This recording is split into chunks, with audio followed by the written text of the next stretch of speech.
Shalom, friends. Shalom. Rabbi Elliot Schoenberg here, Rabbi Neve Shalom in Metuchen, New Jersey. Welcome to Coffee, Kugel, and Commandments, a short video presentation based on my adult education course, which connects coffee, my favorite beverage, to the mitzvot and spiritual values of Judaism. So let's look at the bracha that we recite over coffee today. There is a tradition to recite 100 brachot every day. In Masechet Menachot, we have a discussion where Rabbi Meir says, do 100 blessings every day.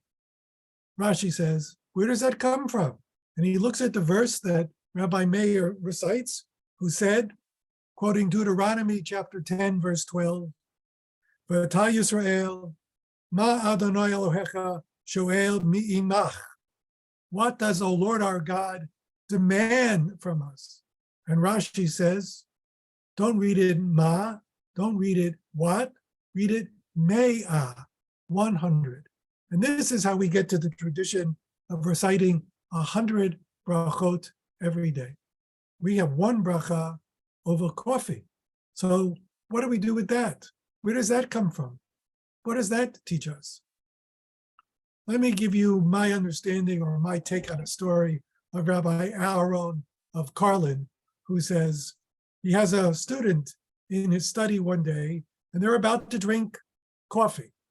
And he says to his student, what are you doing? And the student says, I want to drink a cup of coffee. In order to drink my cup of coffee, I need to recite a bracha. And the Rebbe says to him, I'm a little bit different from you. I look at the universe, I look out there, and I see God's presence everywhere. God is everywhere throughout the day in everything that we do, not only in the big things, but in the small things. Constantly, I see God's presence. I take a cup of coffee, not only to enjoy my cup of coffee, but in the context, in order to take the coffee, I need to recite a bracha, and therefore I need to acknowledge God's presence. That's the difference between you and me. You take a cup of coffee, so you have to recite a bracha. I, on the other hand, look at the world, and I need to recite a bracha, so I take my cup of coffee. Dear friends, join together with me in reciting the bracha over the cup of coffee. Baruch atah Adonai, Eloheinu melech haolam, she'akol niyeh bidvaro. Have a Java day.